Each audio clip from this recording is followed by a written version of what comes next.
America's game. Now, stop humming this here, everything done changed. That warp tool make you open your brain. Eric Vanek is here, so remember the name. He got the waiver wire for the week. Tell you who to start and who to give a seat. Dropping the podcast every week.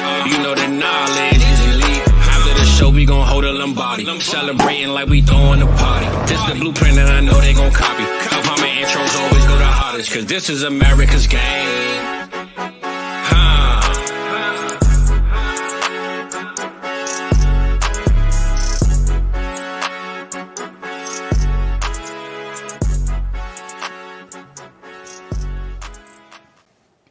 What's up, everybody? Welcome to America's Game, episode number 13. I am your host, Eric Vanek, and you can find me on Twitter at Eric Vanek NFL and follow the show at America's Game Pod as well. And I am here with Mike. What's going on, Mike? Oh, rocking the Chris Olave jersey. I'm feeling it. I see that. Sir, I play for the Saints. and hey, at least it wasn't, crazy. It wasn't Jordan Addison speeding, right? It was only 70 and a 35. That's, Yeah. Who hasn't done 70 and a 35 once or twice? Once or twice. Yeah, exactly. Still stupid, but hey, at least nobody got hurt or anything like that. Correct. And then, and we don't have to talk about Justin Ross anymore either, so that'll be great. Thank you. Yeah. What could you possibly screw up that's like $25,000 or greater? Like, I didn't even see the final total. All I saw was it was at least $25,000, right? Criminal mischief or criminal destruction, whatever the fuck that charge was. So I'm like, what this guy? Dude, I don't think I could do $25,000 worth of damage if I tried. Maybe at the strip club you could. Ooh, I can mess some stuff up there, I think so. I think I definitely could. Oh, man. All right. Well, we're into week 8 now of the NFL season. How's your teams doing so far? Most of them doing pretty good? Not too bad. There's a couple disappointments that you thought were going to be contenders, and you just go, well, this sucks. All right. Well, everybody's for sale. Gone. Most of my lineup leagues are probably the ones that I'm like most frustrated with. But here in the last 3 weeks, 3 wins in a row coming back, which ain't saying much when you start 0-4, to throw 3 down. But for the most part, most of my teams that I thought were going to be competitive are competitive. And, we still got a few undefeated teams left, so that's always a good sign. And those ones, the only tough things, Eric, is I got like draft picks burning holes in my pocket on some of those teams, and I'm like, I don't know what to do with my hands. Well, I think today we can maybe solve that problem for you a little bit. My teams are doing pretty good as well. A lot of my redraft teams, dynasty teams. I have, like I said, couple of teams that are just not doing so great that I've kind of already have set in motion. Dropping some players to get my potential points down and get a higher draft pick, like these Paris Campbells I'm holding on to, and these other shitty players. Like, I don't need to hold these guys anymore. So they're just scoring stupid points on my bench that I don't need. So I'm getting rid of those types of players on my teams. And then for my playoff teams, I'm just kind of going for it, seeing what I need, what I could use. Just trying to avoid some of these injuries, make sure I have enough depth. Seems like every week you're losing 2 or 3 guys, it seems like, though, but gaining some guys slowly back. Deontay Johnson came back this week. Jeff Wilson came back, so you're gaining some guys too. So hopefully let's cut down more on the injuries, keep these guys healthy, and then we can keep going. Did you do a Scott Fish Bowl team this year? Did not. No. I had one Scott Fish Bowl team maybe 2 years ago, which was like the best ball, which is pretty much all I would really have time for anyways. Right. I'm at the top of my division, 12-2, so I get one more win between now and week 9 or week 11, and I'll be guaranteed in the playoffs. I think anybody over, if you have 13 plus wins, you're guaranteed a playoff spot. So looking pretty good there to make the playoffs, Scott Fish Bowl. So I'm excited for that. But yeah, man, today I want to kind of talk about some hammers. And what do we mean by hammers? I mean the players that you can acquire that could just carry you to that fantasy championship for the rest of the year. So I kind of want to look at each position right now, running backs, quarterbacks, receivers, tight ends, and kind of look at like And who are those guys right now? Looking at Koopa's warp tool, kind of looking in that and the A warp, and kind of seeing, man, who are the guys that are performing well right now that have high warp per game, and those guys I can maybe go out and trade for and get my team over the hump to make the playoffs for the rest of the year. I know me and you have talked about this before, so I don't know, maybe it's changed a little bit, maybe it hasn't, but I'm looking at it right now as we're going into week 8. Playoffs start in most fantasy leagues week 13 or 14 right now. Most of mine are like 14 to 16.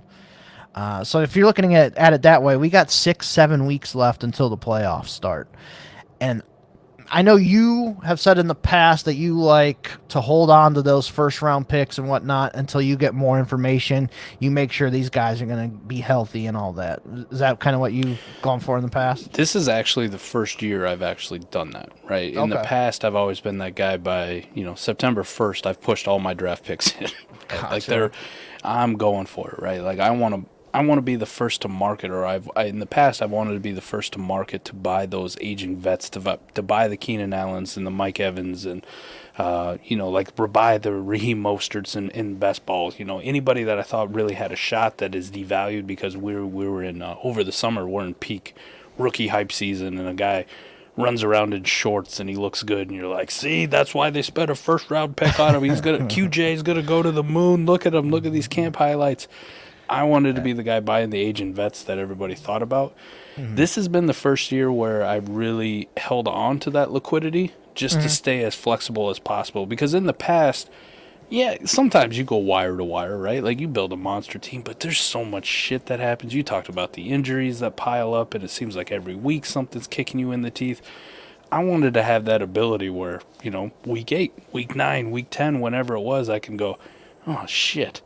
Well, good thing I still got first left. Like, let me go buy somebody. Or we've also had those teams where you think it's a monster contender and you start out 0-5, 0-6. Your points for isn't even close to some of the other people. And you're like, well, this really sucks to not have my first round pick. Now I got to go pay the tax to whatever asshole's holding this thing to try to get it back because my team's god awful. So this is the first year where I said, let's just pump the brakes. Let's build a contender, but, let's hold on to some draft capital for what we're talking about right now. Like, who are the actual guys that have separated themselves that I feel very safe to go buy? Right. And to your point, I think if you spend all your draft capital early before the season starts, like you're talking about, I think that's, obviously going to be one of the more riskier ways to go about it. The way I'm looking at it right now, if you buy right now, yes, there's some risks that, hey, Keenan Allen can get hurt, who's, been injury prone in the past. It seems like a couple of these other guys, Raheem Mostert's been hurt in the past. Yeah, if I trade for that guy right now and then here it is week 8, they get injured and they're out for a month or something, yeah, that sucks. So there is a little risk to this strategy, but I'm looking at it as I got 6-7 weeks here before the playoffs. I want to get one of these hammers or 2 of these hammers on my team now and help me get to the playoffs. Help me get that first round bye. Most of these teams, I want to try my best to get that first round bye because that's really important because that's just 1 week you don't have to play and you don't have to set a lineup. You don't have to do any of that. Yes, there's going to be injuries, so you might get screwed there, but you don't have to worry about the randomness of an NFL season. But your guy does nothing for 1 week. Your Tua's got going up against, one of these really good defenses, Cleveland or something, and Cleveland shuts out Miami, whatever it is, and Tua doesn't put up big numbers for you. You don't have to worry about that if you get that first round bye. So I'm trying my best to get teams closer to that first round bye. If I can get that first or second seed, whatever your league does, that's what I want to do. So if I can get these guys now and help me get there, start racking up these 4, 5, 6 wins in a row before the playoffs so I can get that first round bye. So that's kind of where I'm okay, like right now at this point, push in a little bit, be okay with trading that first. If I can get, even in a lineup or best ball, if I can get 1 or 2 pieces with that first round pick, if I can get a Raheem Mostert and a Keenan Allen for a first, something like that, I'm going to go ahead and do it. So that's kind of what I want to look at today. Let me ask you, too, about this. Sure. In kind of making the determination to go after some of these guys. Like, I have some teams where if you were to look at the record, you might be 2 or 3 games clear of, second or third place, like in reality. And you get median scoring like factors in there, so sometimes that's even bigger. But if I'm, if I'm sitting in first place like one of these undefeated teams, I still have my draft picks, and I go look at the league, and I'm going, man, I'm up 2 games plus all the points for. Like they got to score 300 points to catch me at this point. Unless like the deal is really over the top, I don't have a lot of like motivation, let's say, to go actually push that pick in. Like, especially because the way I like to play it, almost none of my leagues have a trade deadline. So, I'm going to wait until we get to playoff elimination. Like, if I can just kind of hold serve, guarantee that first round bye, then when we get to the playoffs, here we go. Like, now I'm going to push this in. Now I'm going to go all in and balls deep. But, Eric, I'm with you. If I'm, like second place, it's a real tight race. You got some of these leagues where you got 3 or 4 contenders and they're all battling or jockeying for position. Now would probably be the time that I'm looking at it going, because like you said, man, I want that first round bye. Whether that's finishing first or second in the regular season, I don't want to have to play the first week, because fantasy football is a variance asshole, and your ass could go down in the first round. Like, just let me eliminate that. Move on automatically to the second round, and then we'll go from there. So if I can't get that first round bye, I mean, that means everything with the variance in fantasy. Whether it's best ball or lineup, that variance is a fickle beast, right? You get a Deshaun Watson, you're like, yeah, he's coming back, he's starting. And then he gets negative 0.8 points or whatever the fuck it is. And you go, oh, no. Right. Oh, no. So, right. Yeah, I want that first round bye. But I would say if you're in a position where you're far enough to clear away from, not having the first round bye, just be a little bit more patient unless the deal is really good. Like, really, really good. Right. I mean, if you're in, a 6-0 or 7-0 team, 6-1 team, and you got, a pretty good point advantage, I could see holding your first round pick until maybe a little bit later and you get more information that way. I'm still like looking at it though as like my pick is like, okay, if I lose one of the games, I'm probably the 110. Yeah. Like 110 is sure it could probably be a decent pick depending on the class, but most of the time it's probably not a great pick. That's where you were picking like a Quentin Johnston this year. I'm not saying just singling him out, but, you could have got Addison or JSN or whoever in these spots. And usually the pick is the player that you're getting isn't like, going to make or break your team if you trade it. So That's kind of where I'm looking at it as, man, I want the money. I want the championship. If I can deal that, if I think it's going to be a 112, 111, 110, first round pick, and I can go ahead and get me an asset or two that are going to really help me for the rest of the year. If I can get, Devontae Adams, Tyreek Hill, one of these guys that you just know goes out there almost every single week and just puts up monster points, I'm going to go ahead and do it. So I get you. That's kind of how I'm looking at it. Yep, that's fair. That's a fair assessment of it too. Right. And so looking at the quarterback list first on the adjusted warp tool, quarterbacks are super hard to trade for. Like, you have to give up a ton of pieces usually to get a quarterback. Probably have to give up one of your quarterbacks that you already have. So I would say usually I usually don't go for the quarterbacks unless I have like a bunch of ammo. If I have multiple first round picks I can trade to maybe get a Tua, Lamar Jackson, Jalen Hurts, or whatever it is, then I can go and do it. If I'm really not, solid at my quarterback too, say I have Josh Allen and my second quarterback right now is like a Dak Prescott, a Matt Stafford, somebody who's a little bit further down. I don't really trust them week to week, but I want to like maybe get up to like a, like a Lamar or something like that. Give up Dak and a first. You might have to give up more to go get like a Lamar Jackson. Okay, yeah, I'll do that. But usually I'm not looking to like give up the entire farm for the quarterback unless I'm like really just that's the only spot I'm missing out. Do you kind of agree with me? Yeah. I will say this too. Looking at the Warp Graph right now, just a generic lineup league. So looking at the 12 by 10 by 25 PPR lineup. And I filtered it by the last 4 weeks because if you kind of remember, Eric, the first part of the season, Adam and I just talked about this the other day, and it almost felt gross. The quarterback started so damn slow. Like, we weren't getting these elite dynamic performances that we wanted, that we expected.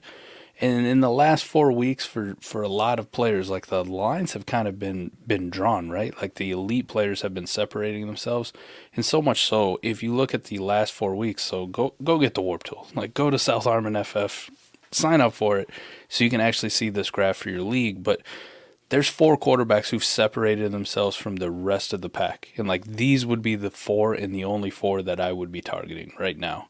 And I'm with you. I would be sending a Dak in a first, a Deshaun Watson in a first. If in reality, like there's some guys, right? Like you may have a CJ Stroud and really like him. Like I think he's played really well as a rookie. But if I could get to these elite 4, which is going to be Josh Allen, Patrick Mahomes, Jalen Hurts, and Lamar Jackson, if I can get to one of those guys and it just costs CJ Stroud in the first, I'm doing it. If it costs me an injured Anthony Richardson in a first, like. These are difference makers, so much so that they're 0.2 games in warp, like above 5th. Like they're that far ahead of a Jared Goff, who's played well, who's the number 5 quarterback. But to give you an equivalent, that's kind of like having a Brock Purdy who's at 0.2 games, like warp-wise, for a win. So you're almost getting a QB2 advantage just going from 5 to 4, right? So that tier has just separated so much. So I think one of those middling quarterbacks and then a first, like by all means, like go get you that hammer quarterback. Outside of that, Eric, I really don't have interest in upgrading my quarterback position anywhere else because they're all just kind of the same, right? You're getting similar production up and down the board. Yeah, I agree with you on that. And especially, I'm looking at 12 by 11 by 30, 6-point per passing touchdown league lineup is what I'm looking at on my side. I bet that's even more ridiculous. Yeah, so I'm kind of just looking at the last 4 weeks too, but there's like some guys up here that I would never put in my freaking lineup, like Sam Howell, Desmond Ritter's up here, like Derek Carr, like they just have had a couple decent games in that 4-week stretch, and some of these teams have also been on buys as well. They've only played 3 games instead of 4. But yeah, just kind of looking at what you said, it's still the same here. It's Josh Allen, it's Jalen Hurts, it's Patrick Mahomes, it's Lamar Jackson, and then it's a tier down to like Tua, Goff. Sam Howell is right there with Goff, but I'm not trading for Sam Howell. But yeah, I mean, these guys, like you said, I think Josh Allen, Jalen Hurts, Mahomes, and Lamar have pretty much kind of separated themselves as the top 4 quarterbacks right now in most warps that you're going to look at. I think Tua's probably right there himself. There's some gross guys, but if you look at most of the warps, Jared Goff has been like a top 10 warp guy all season long, and they're playing really good football right now. So if you have a Jared Goff right now, I don't think you have to do that. If he's your quarterback too, I think you're fine sitting with Jared Goff, and then you can go spend that first round pick, on somebody else. If your second quarterback though was, like we mentioned, Sam Howell, Desmond Ridder, Stafford, Dak Prescott, these types of guys, then yeah, I would probably go and look and see if I can get that upgrade to one of these other guys. Like you said too, some of your injured assets, if you had an Anthony Richardson, maybe you can give up Anthony Richardson a first and go and get Lamar Jackson, something like that. That might be doable for you as well if you have something like that, if you lost Anthony Richardson. So I like that point. One that I do want to mention, that he's not even on any of these warp lists, and he could be coming back either this week or next week, is Kyler Murray. Do you think Kyler Murray would be a guy that you might go and get? I think I would explore it, but the price is going to have to be pretty good for me on a contender because we just don't really know. Like Kyler, we know when he plays, puts up fantasy points, but we've never seen Kyler Murray play coming off an ACL injury, right? Like how much does that really affect him?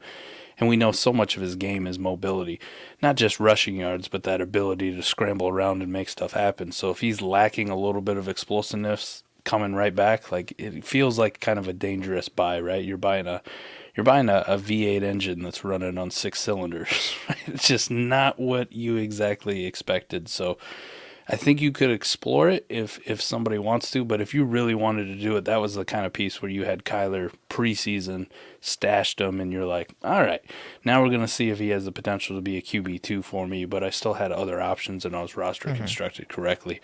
I don't know if necessarily on a contender he's a target I'm going out and getting, unless it is the potential of maybe moving like an Anthony Richardson for a Kyler, and I don't know what that deal would look like if you could get a plus on the Kyler side, or if it's just a straight 1-for-1 swap. in that case, like I'd much rather on a contender have a guy who's playing football and going to be back than, a guy who I'm getting zeros from for the rest of the year. Yeah, absolutely. All right, so that's it for the quarterbacks on this one. Let's go over to the running backs now and look. And I'll do the same thing that you mentioned before. We'll do the last 4 weeks for the running backs. And at the top in this one is Travis Etienne, Alvin Kamara, Raheem Mostert, Isaiah Pacheco, and Christian McCaffrey are the top 4. Man, Etienne has just really come on. He's taken over that entire backfield. Tank Bigsby gets like 2 carries a week, and the other guys don't even get anything. It is definitely the Etienne show. I don't know if you remember this. I remember somebody had asked Doug Peterson before the season started, hey, how many rushing yards or something is Etienne going to have in your opinion? And he said, I'm expecting like 16 to 1,700 rushing yards for Etienne. And most of us laughed at that, like, dude, you got Tank Bigsby. There's no way that's going to happen. I think we should have maybe took that one with a little more, emphasis on that one. Like, whoa, maybe he's telling us Tank Bigsby sucks or is not as good as we think he is. I really wish we had one of those truth detectors, right? Because you get so much of that coach speak during the offseason, and it's so hard to tell what the actual truth is and what the bullshit is. Because, I still remember the greatest coach speak guy of all time, Ron Rivera. I think he's had like 17 running backs now. He's compared to Christian McCaffrey. Right? It was Jerick McKinnon and Antonio Gibson and fucking Jared Patterson or whatever the hell it is. Like everybody that he has that plays running back, he probably thinks Chris Rodriguez is the next Christian McCaffrey. I have no idea, but yeah, he's gonna pick up Eddie Lacy. He's gonna be the next Christian McCaffrey. Jerome Bettis, he's gonna have a career revival. Right? Yeah, at 55 or whatever. Yeah. But yeah, man, Etienne at the top of this list, and I don't know. I haven't like really tried to trade for him and whatnot, but it doesn't seem to me like, you got your McCaffreys, your Jonathan Taylors, Breece Halls, these guys that everybody covets in Dynasty. But it doesn't seem like Travis Etienne is one of those guys that was ever up in that echelon of those guys. Do you think he's kind of ascended to that echelon now? Is he one of the elite top 6, 7, 8 running backs in the league now, you think? I definitely think with the way he's playing, he should be up there. And I think this is probably the best thing to talk about this right now, because I don't think the community's really caught on to actually how great he is. Like, we were looking at Spike Weeks last night, and I'm like, man, this guy is on a fucking tear. Like a tear. He's on a heater. And like, I notice in some leagues, because you play against him, and you're like, fuck. Like, Travis Etienne killed me this week. All right. Yeah. But, it's Travis Etienne. You kind of brush him off. And even me, I'm like, man, more people should be talking about Kenneth Walker and how well he's playing. He looks dynamic on the field. I'll tell you, Kenneth Walker didn't make that list you just talked about for the last 4 weeks. He didn't. He's not on there. So he's a little bit further down. And if you look at it, their warp is Etienne's .825 and Walker's .439. I mean, Etienne's almost doubled Walker. Doubling him up, man. And I think that's a deal where if you really wanted to, like, that's a swap you can make, and people would actually give you a plus with Travis Etienne, even though I think you're getting the better player and the better long-term asset. Mm-hmm. So Etienne, definitely a target. If you need that hammer running back, this is a guy to go get. Now, with all running backs, you run the risk of injury because it's just the nature of the position anymore, and we always seem to get kicked in the balls. But just know, like, Travis Etienne, I would say even generically, Eric, like maybe a first and a second to get this done. If you're still holding on to your 24 first and 24 second, there's a possibility that still gets done in a lot of leagues. Like, I don't think he carries that price tag like 2 firsts where we think about for the running back position. Mm-hmm. Yeah, if you can find Etienne on like a middling team or a bottom team, I think that's definitely a guy to go look at in your leagues and see, hey, can I go get him? A couple other guys that we mentioned there, Alvin Kamara, Raheem Mostert. I think those two are kind of in the same boat. They're older players. Fantasy players kind of don't look at them as, I'm going to have Raheem Mostert and Kamara for 2-3 years. It's year to year with those guys at this point. But right now they're at the top of the warp charts here. Kamara and Mostert, do you think? I don't know if I could give up a first for one of those guys. It's kind of tough. They're probably right on the borderline. Right. I think the other owner is probably going to want a first for Kamara and probably for Mostert too, the way that Mostert's been playing this year. Are those kind of the guys you'd give up a first for? Or are you trying to maybe give up a second and another player? What's your approach there? I would say with Kamara, like a first is very reasonable, and I could definitely stomach that for the production that he's given since he's been back. The Mostert one's interesting because I had this conversation with Adam, and I said, people are going to think I'm crazy. I said this 2 weeks ago. I said, people will think I'm crazy, but maybe that edge, like to get some of these deals done, is so hard to go get Raheem Mostert, like to pry him off of somebody, and especially because he's probably on one of your competitors, right? He's on another contender. They don't have any realistic thing to move him. And if you throw out an offer of a second, a third, they just laugh at you and go, fuck you, man. Exactly. Like, I'm competing against you. I'm not giving you Raheem Mostert. But, like, maybe the play was not only to take him off their roster, but actually just make sure that you get the production, is to send a first. Because it's almost so absurd. Like, think about that scenario, Eric. If you're a competitor with somebody else and you're having Raheem Mostert, you like what he's doing. But just think about a couple weeks ago, somebody sent you a first for him. I didn't give a fuck if I was competing against you. I'm like, you're insane. Here you go. Have Raheem Mostert for a first. Now I'm going to go laugh at you in the Discord. So maybe that was a little tiny edge that you could have. I'm not advocating for it because it's like it's a real tough sell. Like, it'd make your stomach churn. But I think it's plausible. All right, I don't think you'd be insane or crazy. And at least if you posted in our Discord, I wouldn't tell you you're nuts. I wouldn't tell you you're nuts. Right. The production's there. You add in that little extra fact of prying them off of somebody else you're competing against, and it's like, man, it's almost worth it to me in the end. Yeah, I mean, he's like one of those guys that, man, you buy and he can just take you right to the fantasy playoffs. He's, 30, 40-point weeks. He's had like 2 of them already this year. It's in the realm of possibility. There is a couple weeks, like, when they do play a tough run defense, like they play the Eagles, and he just does jack shit. You're going to run into those kind of weeks. Right. So that's kind of where I'm like, I don't know if I want to give up the first for that guy. Right. But if I can give up a second and maybe another player that's equivalent to a second, if I can give up, a second and Brian Robinson to get him, okay, I'm okay with that. Something like that. So the only thing that concerns me about Kamara is we know Derek Carr's had this shoulder injury, and he's become like check down Charlie here these last few weeks. And Kamara's got a almost insane target share of 25%. Like, that is ridiculous. At some point, you got to think that's going to start to come back down. And some of the other metrics, at least as far as actually being a running back, like breakaway run rate, juke rate, all that stuff, doesn't look as sexy or appealing as we'd normally expect with Alvin Kamara. So that'd probably be my only, like, cautious. Like, on the surface right now, if you could guarantee me he kept up this kind of production for the rest of the year, absolutely. First easily. Like a first and a second, first and 2 seconds. I don't care what it was. But that's kind of baked into, like, when I look at Alvin Kamara, is like, I could probably wrap my head around sending a first for him.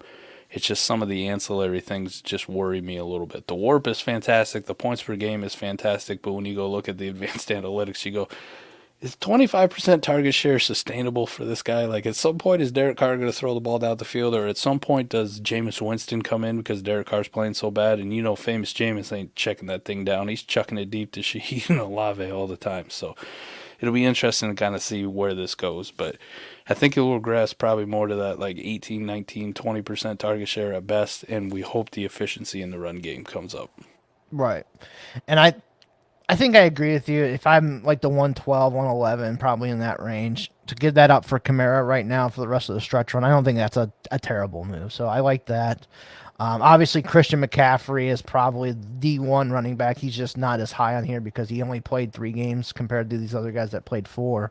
But if you look at WARP per game, he's right behind Kamara at 1.83. Kamara's at 0.186. So McCaffrey is right up there, and he just came off of whatever it was, 14, 15 weeks scoring a touchdown in a row or something. So definitely Christian McCaffrey, if he's on like a middling team, that's the guy I would definitely go and get. But just wanted to mention him. How about cheaper Christian McCaffrey? The guy right behind him, Isaiah Pacheco. Right? Yeah, Pacheco's right up there. Cheap Christian McCaffrey. Right. Outside of the fact he doesn't actually catch passes all that well or all that. No, but he's been running really well. Right. They give Clyde Edwards-Helaire like 7 snaps a week, so you don't have to worry about him anymore. Yes, McKinnon plays a little bit in the passing game, but Pacheco's gotten some catches too. So, yeah, Pacheco's another one where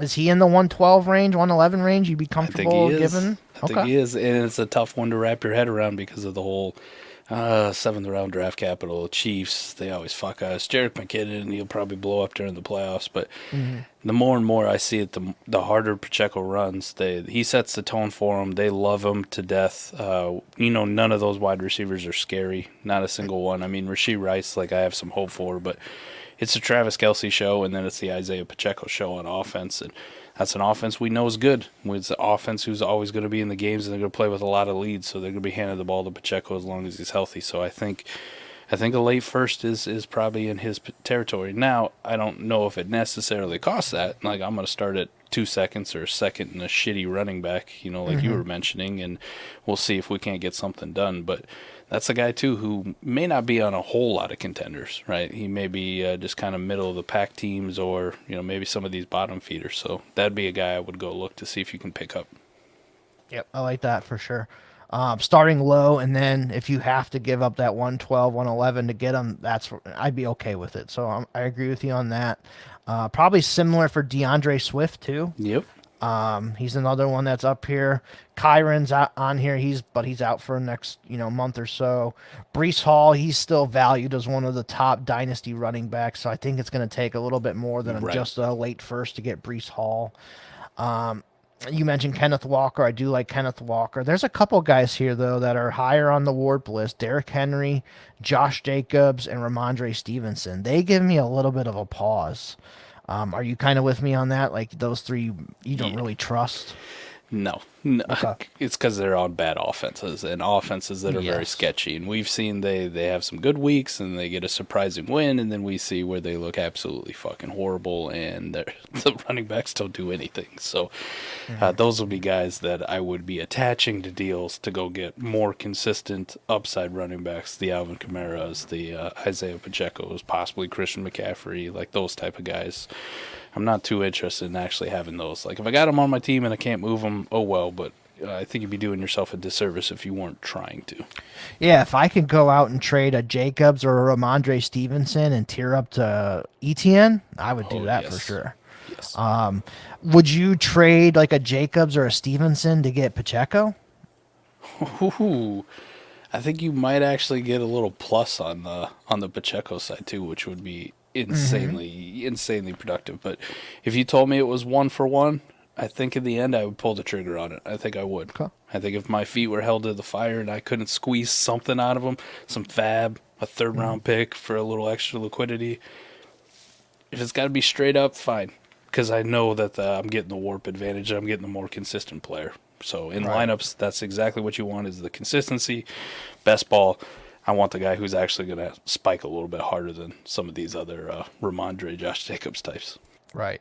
Another one I would maybe look at too is David Montgomery. I'd love to get some more David Montgomerys if possible too. I would love to buy some A-Chain and stash him because we've seen how explosive he is. But I think the Dynasty community knows that too, and now his youth and explosiveness is all baked into his price, whether he's actually playing football right now or not.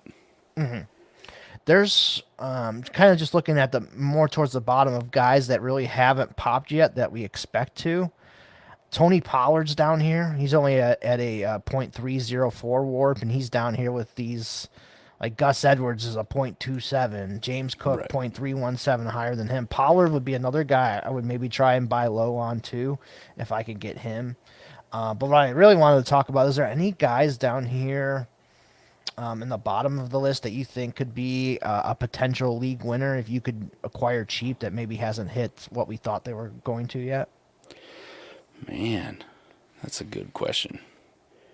I think if you had some real stones, you could buy into what we saw from Khalil Herbert before he got hurt and load up on him for the back season run. But like right now, he's not going to do you any good, right? Not going to do anything, But that's a dude, like, if you sent a third for him right now, I think you might get accepted more times than not. Like, people would be happy to move off him and just get some draft capital, and then you just pocket him, and you go, hey, when you come back and you're fully healthy, I'm going to bank on what I saw before you left. And so far, it looks like, I mean, Deontay Foreman is blowing up in this Bears system, so Khalil Herbert started to do it before he went out, why couldn't he do it when he comes back? And I would say he's probably the one that they love the most out of all their running backs because they're always giving him the most amount of chances.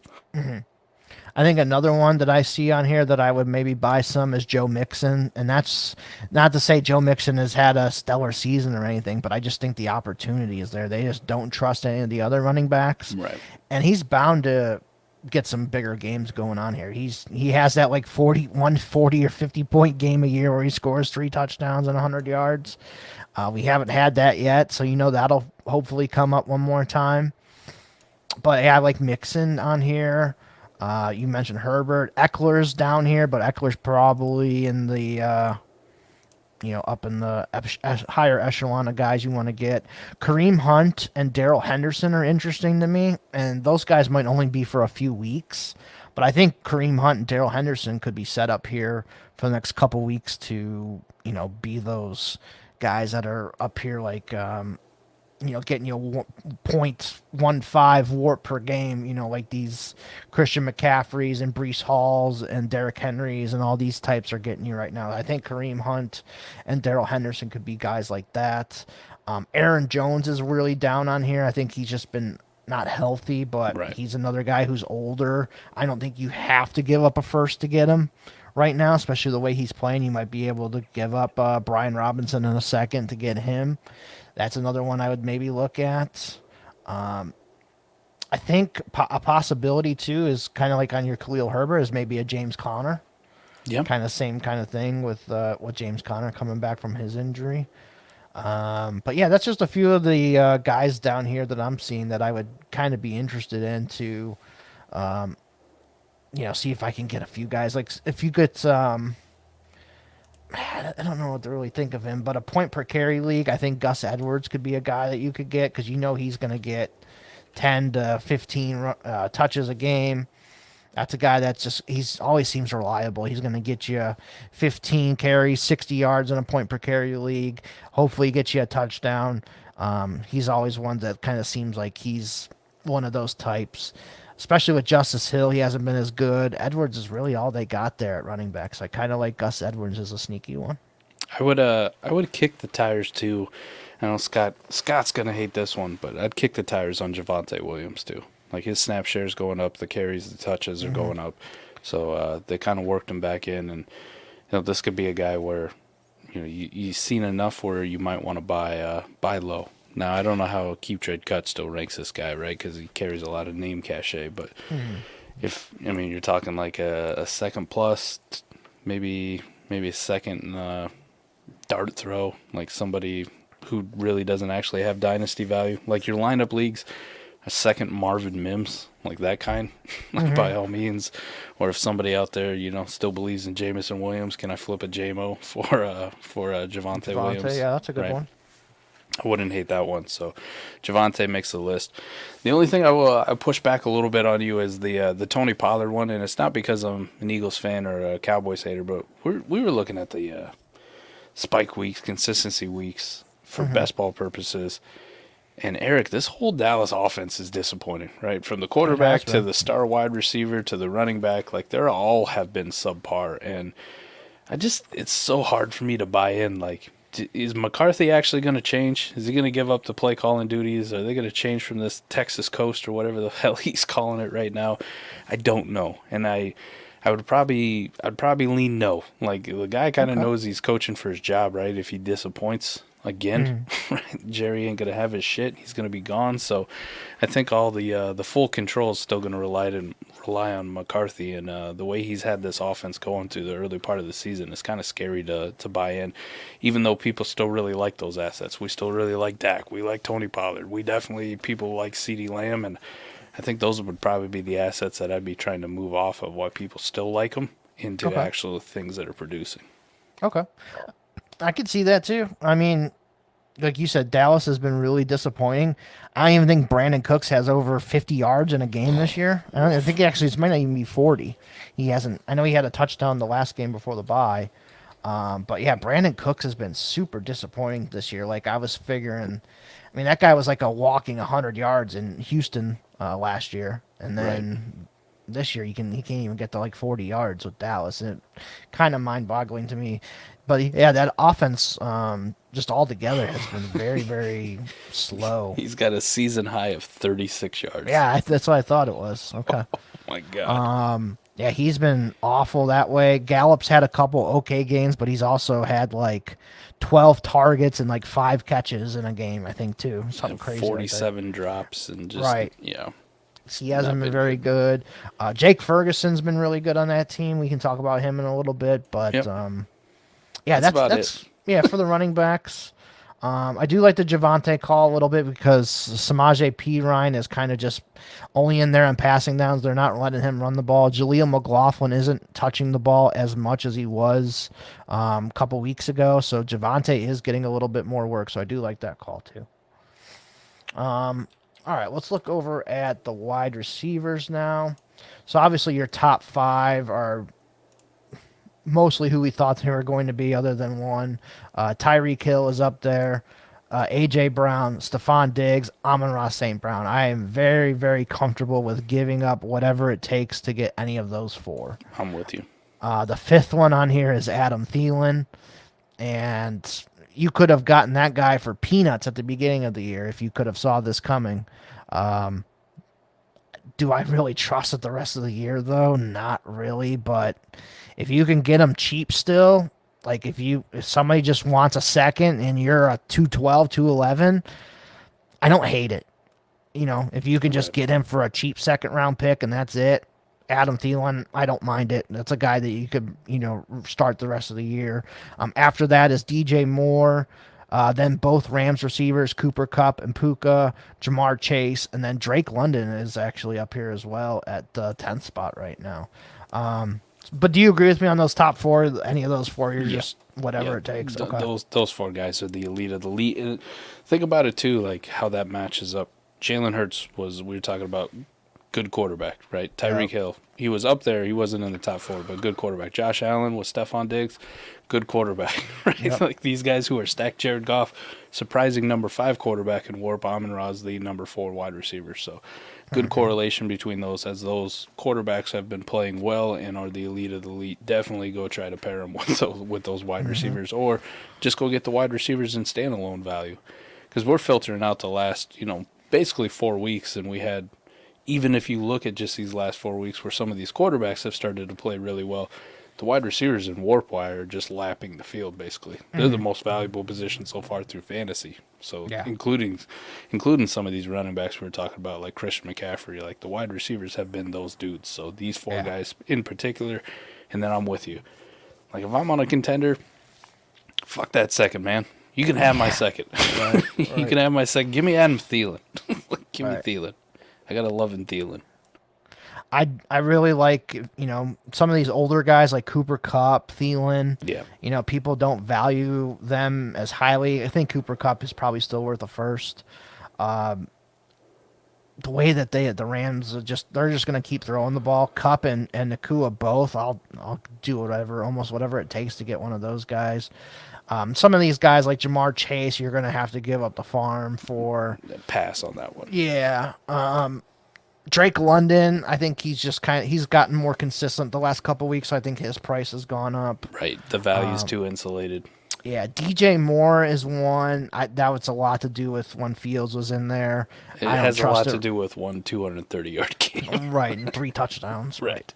And we're doing this for the last 4 weeks as well. So Cooper Kupp is up here and only playing in 3 games, and he's up here at a .196 warp per game. Go get him. Which is right up there with the top 5. If you just short by warp per game, it's Amon-Ra St. Brown, .259. That's that dude. He's higher than Tyreek, AJ, Diggs, all those guys. So thank God I have like 2 of those guys on my redraft teams. Let's go. Right. Like if you were picking at the end, let's say the 8 to 12 spot in redraft, there's a good shot you could have gotten AJ Brown, Diggs, and Amon-Ra, 2 of those guys on your teams, and you're sitting here nice and pretty right now. So, lapping the rest of the field. Yeah, congratulations if you got that. Next guy's up. Jacoby Myers, who's had a really good season, Christian Kirk, Michael Pittman, McLaurin, and Josh Downs. So any of those 5 you want to talk about? All 10 through 15, right? I'll cut off at Josh Downs, where we just don't really know with Josh Downs, like rookie. Could it be a mirage? Could it be that you talked about it he maybe got lucky on that wide open? It doesn't matter. Still scored fantasy points, but I'm not ready to like fully commit on a contender yet. But those other guys, right? Drake London, I would think I would explore because some people hate him because of the Desmond Ridder thing, and he might still be a little bit depressed, but that might be too pricey. But Jacoby Myers, go get him. Christian Kirk, go get him. Michael Pittman, go get him. Terry McLaurin and Keenan Allen, like all those guys would be guys I would heavily target on a contender as wide receiver depth, and they're all probably going to cost right around that. Maybe they're a first, maybe a little bit less. So I'd be highly interested in acquiring all those guys on a contender, especially to slot in my wide receiver 3 spot, or, this is a bona fide look. I got a top 15 wide receiver in my flex. Like, come get me. Let's go. So I like every one of those guys. Okay, yeah, especially, Pittman had a tough game last week against Cleveland, but I think everyone's had a tough game against Cleveland lately. McLaurin, if you look at his stats lately, he started off kind of slow, but they've been kind of just feeding McLaurin the last couple of weeks. He's one that I've really been impressed with. There's a reason Josh Dotson is an afterthought, right? Like, there's a reason no one likes Josh Dotson anymore. Yeah, and you can't even get his name right. It's Jahan Dotson, not Josh Dotson. Who gives a shit? Exactly. It's a Dotson who played in Washington. Yeah. Yeah, Christian Kirk, man, with Zay Jones been out, Christian Kirk has been phenomenal, so I do like that one. Yeah, Josh Downs is a little tough, but, man, if you got him in round 2 or 3 in your rookie draft, he's definitely helping you right now if you're starting him. Kind of looking at some other guys, like Keenan Allen is one that I think could be that hammer for you. He hasn't had like the super explosive games the last couple, but man, Keenan Allen, we know what he can do with Justin Herbert. Keenan Allen is definitely one of the guys I would try and go acquire if I need a wide receiver. I'm not giving up a first though. I think that's a little too much because he is in the high 30s of age. He is injury prone, but if I can give up a second and a player to go get him, I would go ahead and get Keenan Allen for sure. Yeah, he's like a hamstring away from just killing you. So. It is risky for sure. Kendrick Bourne is up here. That's another guy you could probably get cheap if you believe in it. I don't know if I necessarily believe in it though.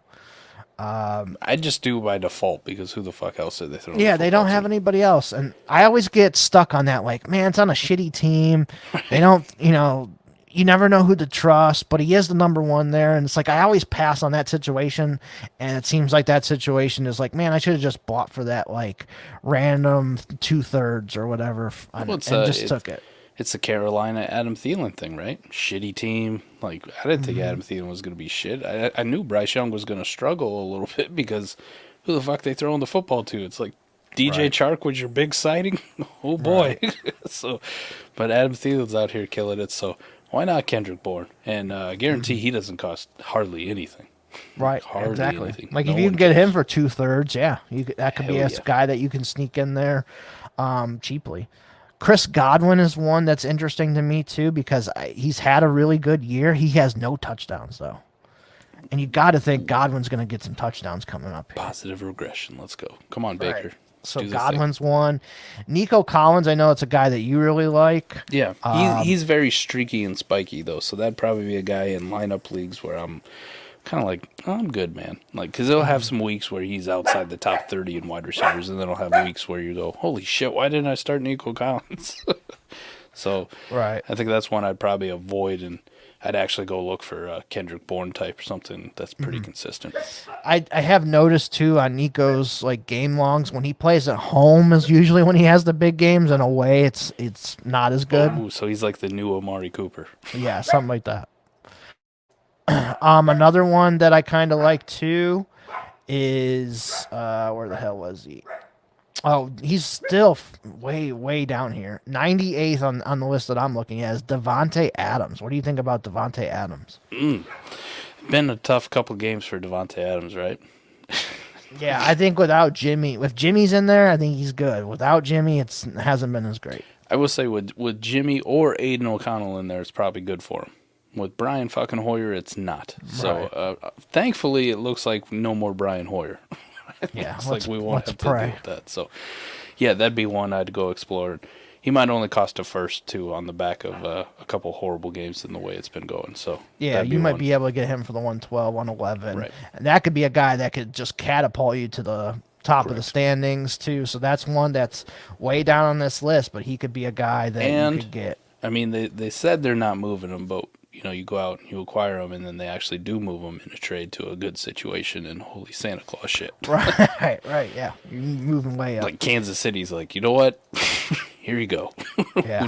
Patty needs DeVonta Adams. Yeah, here's Justin Ross on a fourth for DeVonta. Oh, yeah, sure, we'll take that. Why not? We need another guy with another wide receiver with problems. We're the Raiders. Why not? Yeah, exactly. Here's one that's on here that has really been coming on the last couple weeks, and I don't think we've seen the best from him yet this year, and that's Rashee Rice. What do you think his price is at now? I like him a lot. I don't think a second gets him anymore. Yeah, I don't think so either. It's a second plus, and some people are going to be like, hey, it's Patrick Mahomes. I'm going to need that 112. So I think probably for me on a contender, that's the kind of asset where you avoid, right? Like I want to go to the bargain store if I'm just looking to send a single first. I don't really want to go shopping at the high end store and pay name brand price. I want to get some deals, right? And I don't think he'd be a deal anymore. Yeah, he's like, I want to buy the great value or the Doritos. Right now everyone wants him, but I kind of want the great value brand right now. Right. Yeah, I want the generic. For me, when I was a kid, it was always we always liked Mountain Dew, but we had Hillbilly Holler or some shit that came from Walmart. Right? Okay. That's what it was called. It was the cheap generic Mountain Dew, where you could taste the fake sugar, right? It left a little burn in the back of your mouth. It's almost like Mountain Dew, but I know it's probably giving me cancer. Nice. Man, who are some other guys down here? I think Josh Palmer could be one for the rest of the season too, kind of like Keenan Allen. Palmer's been having some good games that I think you could get cheap. Let's see. George Pickens has been another one that's had a really, really good year. I think a lot of people are kind of sleeping on him. And if you look at their target tree, man, it's just Pickens and Deontay, and they don't throw to anybody else right now. So Deontay won't show up on the list because he only played in one game in a short team. But Deontay would be another good target to go out and get for pretty being steady. Yeah, I mean, I think Pickens, same thing too. Right. Mike Evans is a little further down on this list just because the last couple weeks haven't been as good. But Mike Evans is another one that you could probably go and get, and he could do good for you. Another one that I don't have a lot of, but you've been talking about him a little bit, is Hollywood Brown. I know on the start sit shows you like him a little bit. Yeah, he just has that high target floor, right? He's involved. Yeah, do you try and go and buy him now before Kyler comes back and his price goes up even more? Yes, definitely going before Kyler comes back. And the hype starts to build around that connection, right? Right now the connection is, it's Josh Dobbs. But you look at some of his ancillary numbers, like the way they run this offense, it's Hollywood Brown is the number 1, number 2, number 3 option in the receiving game, and then everybody else. So now the stats ain't always there because it is Josh Dobbs throwing them the football. But you get a quarterback like Kyler back. Now, he may not be able to run around and make some of that plays, but I trust his arm and decision-making and talent a lot more than I trust Josh Dobbs. So Hollywood would be a good one to go get, and he definitely probably doesn't cost a first. So that's a second, probably a player. Okay. And then looking at some of these guys that are further down on the list that just aren't performing. So you're looking at Amari Cooper's down here, Calvin Ridley, Jerry Jeudy, DK Metcalf's down here, but that's only through 2 games for Metcalf, so I'm not really counting him. DeAndre Hopkins, I think DeAndre Hopkins is a major sell right now. Yeah, no thanks. I'll take a ham sandwich for him at this point. Right. So any of these types of guys, so like Jeudy, Ridley, Gabe Davis, any of those types, are you just trying to use those names and then maybe try and get, if I can maybe trade Calvin Ridley and you can maybe get Hollywood and a plus? Well, another guy who's down there too, DeVonta Smith, is a pretty big sell candidate for me too. Like, I just don't think this offense is going to sustain him actually being relevant in fantasy, at least for this year. Well, I've kind of talked about it a little bit. Jalen Hurts can't support 3 receivers. Right. And he can't support DeVonta, AJ, and Goddard all in the same week. It's just not how that offense works. So some weeks it's going to be DeVonta. Some weeks it's going to be Goddard. Some weeks it's going to be both of those guys, and AJ Brown's not going to get it. But AJ Brown's on a heater right now, so he's been getting the ball.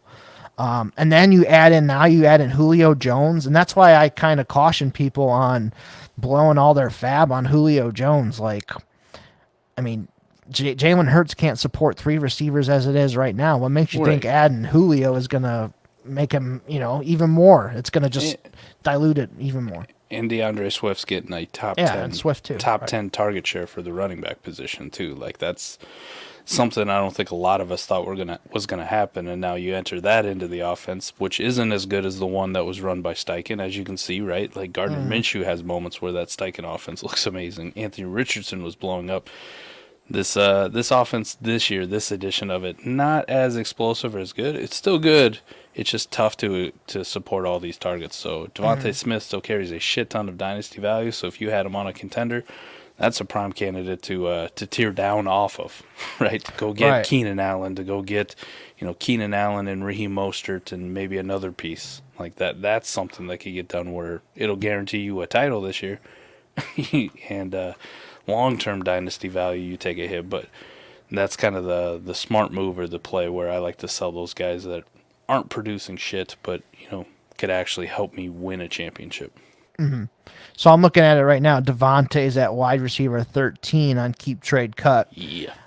So is that a guy like you would take right now, and maybe you can go and get Tyreek Hill, you can go get Stephon Diggs, or one of these other guys that we talked about. Add something to Smitty to go get one of those hammer wide receivers. Yeah, right. That's also the play to do it too, is to up tier with. And you can keep your first round pick, because I don't think you're going to have to give up Smith and a first to get Tyreek. No. So you can maybe give up DeVonta in your second to go get Tyreek or something like that. That could be something you could explore too if you kind of just want to get out of the DeVonta Smith business. So I like that too. All right, so now on to everyone's least favorite position, tight end. Yeah, this one will be fast. This one's pretty fast. It's literally for me like 5 guys that I would want. Maybe I can count that down to 4, and that's about it. Obviously, you got your Kelce, Andrews. Those guys are locked in guys that I want. I would say LaPorta right now is probably another one just because of his youth and the way that he's being used. Hawkinson's another one that's being used really, really well right now, even though he's a little further down on this list. But that's also with 3 games played. And I would still put Darren Waller up there the way that he's being used. Those would probably be my top 5. What would be your top 5, or is it less than that? It's less than that for me. I love Sam LaPorta. You know how much I'm an Iowa guy, and I should have rocked his jersey today since I was going to talk about him. But on a contender, Eric, that's the kind of guy that I want to move off of Sam LaPorta to another tight end. Like, can I use Sam LaPorta to get me to a Kelce? Can I use Sam LaPorta to get me to a Mark Andrews? Is somebody dumb enough or in a position where they want the youth and they can't use a Travis Kelce? Maybe they got a horrible team and Travis Kelce's all they had. Like, could I get that done? Could we get a 1-for-1 swap? I want to use Sam LaPorta to get something else. So actual tight ends that I would want or go try to get: Travis Kelce, Mark Andrews, TJ Hawkinson. And then I do have a couple guys up there where I'm interested, but at... You know what I mean? Like, I'm cautiously interested. Like, I'm going to explore really hard because the tight end position is so fucking disgusting, right? Like, the tight end position is so gross. I'm going to cautiously... Darren Waller would be one. Dallas Goedert is getting used a lot, right? There's not a lot of real bad weeks for Dallas Goedert where his bad weeks... I can show you the first, 3 weeks. His bad weeks are 4 targets, but they only go for 20 yards. But, the targets are still there, and he usually catches those because they're so damn short. But Darren Waller, yes, I'm with you. Evan Ingram is one that's kind of interesting. And then, my super value buy tight end, the super guy that I just go see if I can acquire just randomly that I don't think a lot of people like. Dalton Schultz, which even I at the start of the season was like, man, fuck this guy. I ended up dropping him after week 3 because he hadn't done shit. And then after I dropped him, he started smoking. Now he's on a heater. Now he's on a heater. So Dalton Schultz would be the value, the hillbilly holler brand tight end. But I want those elite guys. I really want Kelce. I really want Andrews, and Hockenson. I would put in there too because he's just getting used ridiculously. Yeah, with Jefferson out. I would definitely agree with those. Goddard, he's like we talked about with DeVonta. 1 week it's going to be DeVonta, Right. 1 week it's going to be Goddard. It's just a little too inconsistent for my taste to be considered a hammer. I think, just Kelce, Andrews, Hockenson, I feel very confident. Those guys are the hammers that are going to get you over 10 points per game in PPR weeks, every single week. I'm pretty confident in that. I would say Waller and LaPorta are like right on the outside of that, and you could probably fit a couple of these other guys in there. But yeah, if I'm just, my team is good, but I'm starting fucking Kyle Pitts or, Cole Kmet every single week at tight end, that's the point where I say, fuck it, I'm going for it. I'm going for the championship. What do I need to do to get Travis Kelce and hope he's not on the second place team or the third place team or whatever, because they're probably not going to move him. But if the guy that I would want is Kelce, like just looking at the WARP per game and WARP total overall, like Travis Kelce is a 0.3 higher than Mark Andrews. So it's Travis Kelce. And kind of like Brad Pitt says, there's Travis Kelce, there's 50 feet of shit, and then there's Mark Andrews and the rest of the guys. So that's kind of where I'm valuing Travis Kelce. He is the difference maker of all these hammers that we talked about. I think, in my opinion, I think it's Travis Kelce just because of the advantage that he gives you at the tight end spot. So if you are one of these teams and you don't have Travis Kelce, you're going to be first or second, and you want to, get to that first round bye for sure, Travis Kelce's the guy to go get. How disrespectful is it too, right? With Travis Kelce, because we had the early game on Sunday. Mark Andrews had a great game. Like I was cheering watching NFL. I was like, holy shit, 2 touchdowns for Mark Andrews. Fuck yeah, he's back. Like Lamar figured out that Andrews is the dude. We're gonna stop throwing to OBJ and all these shitty ass receivers. We're gonna feed Mark Andrews, and then we're gonna dominate.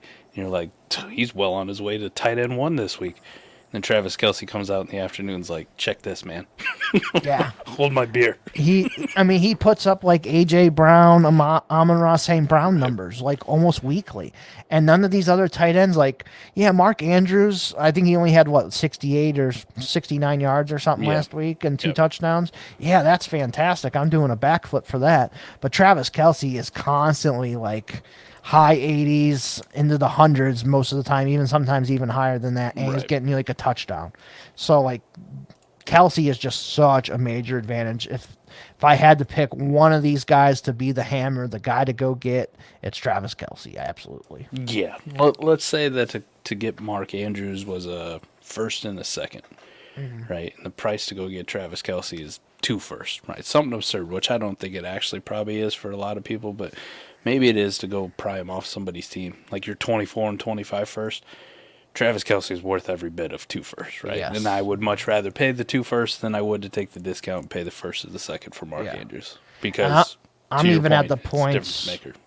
Yeah, I'm even at the point where would you just do Kyle Pitts or LaPorta for and a first to get fucking Kelce? Yeah, I think so. If I was on a super competitor, like your whole world changes when you get that Travis Kelce. Like every single week, people can't fuck with you at the tight end for the most part, right? Right. Even if Kelce has a down week, it's still top 5.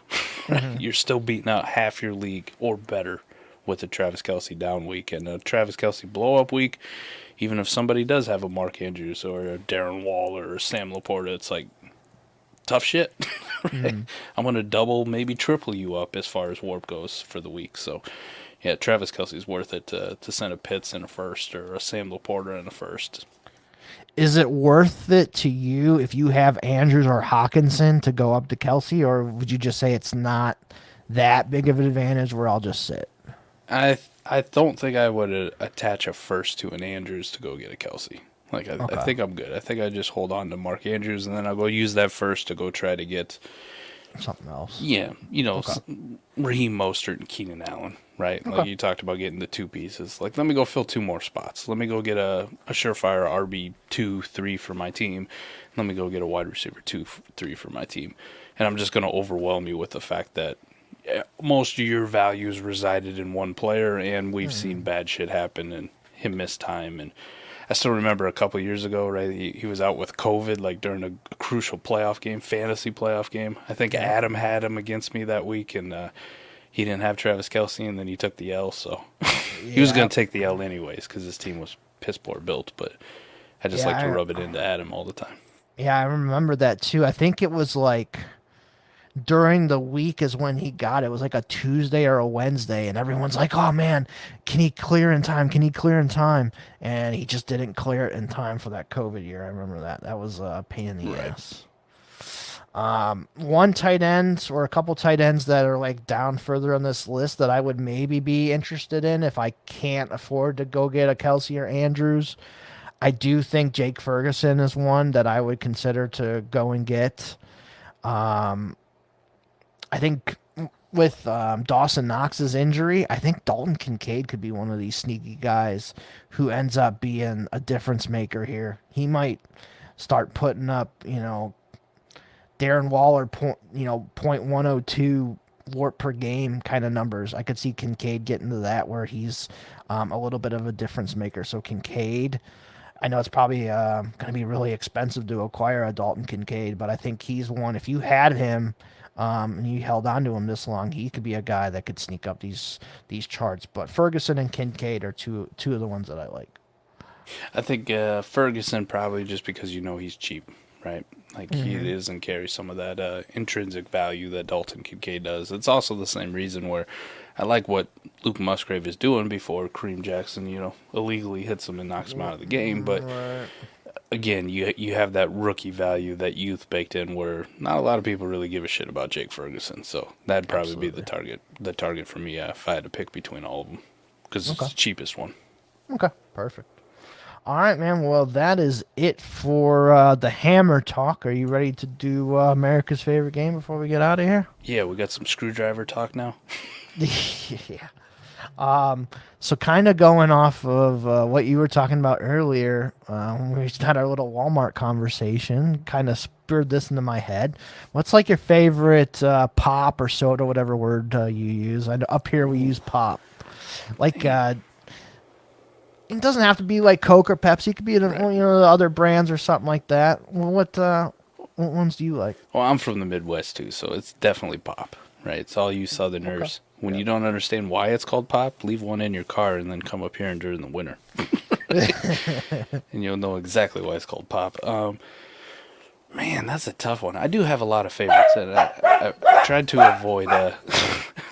avoid as much soda pop as possible because it's not very good for you, and I'm fat as it is. But I'm a weak man, so I indulge quite often, probably more than I should. Okay. I would say I don't really have a favorite one, Eric, but I have like a rotation of like, yeah, I will drink these and I don't drink anything outside of it. I don't do Coke. Coke is disgusting to me. So pass on Coke. I'm a Pepsi guy, so Pepsi, cherry Pepsi, vanilla Pepsi, Mountain Dew for sure, Dr. Pepper. That's probably end of list right there. If those are my favorite sodas, and those are the ones I just keep in rotation. But no Coke for me. I'll do Mr. Pibb if you have to, because not every place got Dr. Pepper, and they're like, yeah, we're poor or whatever they tell you. Like, all right, if I can miss it's close enough.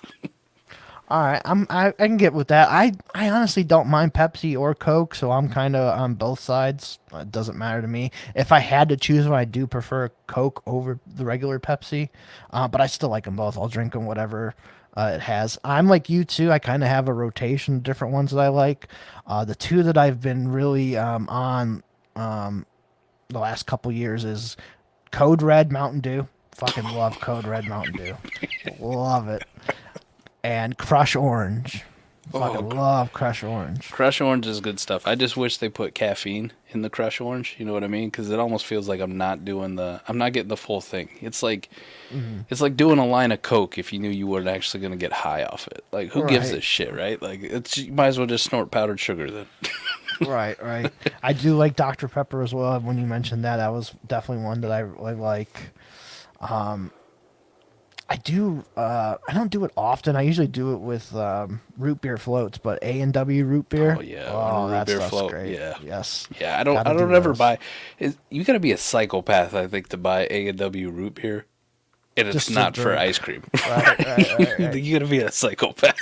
I think Absolutely. that's how serial killers are born. Like, yeah, I'm gonna start hanging out at convenience stores and just watching like who actually buys the A&W root beer, and then ask them before they leave, like, this is for a float, ain't it? And it's like, no, I just like the taste. Like, get out. Calling the cops. I haven't done it yet, but I want to try Orange Crush with some like vanilla ice cream too. But that's good. I bet that's good. That's Yeah. like a dreamsicle. Right? Oh yeah, exactly. Yeah, I'm all about the dreamsicle life. All right, sweet man. Yeah, Code Red Mountain Dew though. Oh god, man, Can't get behind the Code Red, man. Really? Oh my goodness. It's No, so it was good. like all the skaters, when I was in high school. I thought the Code Red was like the cool thing. The people who wear the Vans and like they just think they're cool because they can like kick flip a skateboard, which I can't. Like that's probably a skill or whatever. So congratulations, but just know, just because you're smoking raw Marlboro Reds and drinking Mountain Dew Code Red, like I still thought you were a loser. Oh man, I'm telling you, man. If you just buy a 20-ounce, you'll fall in love. I'm telling you. Maybe tomorrow. All right. I'm gonna show up to work with a Code Red. Yeah, people are gonna laugh at you. No, I'm just kidding. Look at this guy. Look at this fucking guy. All right. That is it for this week's show. Appreciate you being on here, Mike. Make sure you guys follow at South Harmon FF on Twitter, the YouTube. All our stuff gets posted on there. Start Sit Show every Sunday. 4D Chess is on there. The Trade Show, all the good stuff. Make sure you follow me at Eric Manic NFL on Twitter, at America's Game Pod on Twitter as well. So appreciate you guys joining us for episode 13. Mike, appreciate you being on here as well, man. Good stuff, man. Appreciate everybody tapping in. And you watch this on YouTube, just make sure you hit the like, subscribe, and then comment away. We try to answer every question we have. And if you listen on podcast, do us a favor. Rate and review. Drop us a review. Absolutely. Let us know how you like it. So appreciate everybody. Yeah, we're always answering on the comments on YouTube. Someone on the South Harmon I jump in there as well. So yeah, comments, subscribe, do all that fun stuff. We'll really appreciate it. Also, I wanted to mention it before we get off of here. Sunday, you guys are doing a recap show. You guys are doing some giveaways and stuff, right? Yeah, Adam's got a special one planned for this Sunday, Halloween themed, and he's gonna be doing a few giveaways. Even I don't know what he's giving away. So okay. Could be my shit. I don't know what the hell he's giving away. Yeah, it could be that Zay Flowers helmet that you have sitting over there. He's just gonna like, hey, Mike, we're stealing that. We're gonna ship it off to somebody. I think I could let the Zay Flowers one go. I can't let that Tyreek one though. That black Dolphin Tyreek sign one in nice. the Dolphins green. Like I can't let that go. Okay. But yeah, make sure you guys join Sunday Recap with Adam and Mike. They're going to be giving away some stuff on the YouTube live, so make sure you guys are tapped in for that. It's going to be a lot of fun. I was on last week's recap show with Mike. It was a lot of fun too, so you guys will enjoy it. Hell yeah. So, yep, appreciate you guys, and we'll see you next week. Adios.